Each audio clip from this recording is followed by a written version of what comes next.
Isaiah knew that anybody can preach, but no one is qualified to utter divine oracle when he is not purified. It was until his purification was made that said, here am I, send me.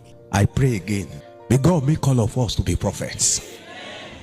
It is the will of God for all of us to be prophets. You know what makes you to be a prophet? It's not fasting, it's not prayer, it's walking with God, sitting before the Lord, having communion with God, having a relationship that you don't want to be severed. And when you are consistent in his presence, that you are not the type that only come to hear him when there is trouble. When you are a regular comer in the inner chamber, you can't be a regular comer in the inner chamber and not become a prophet.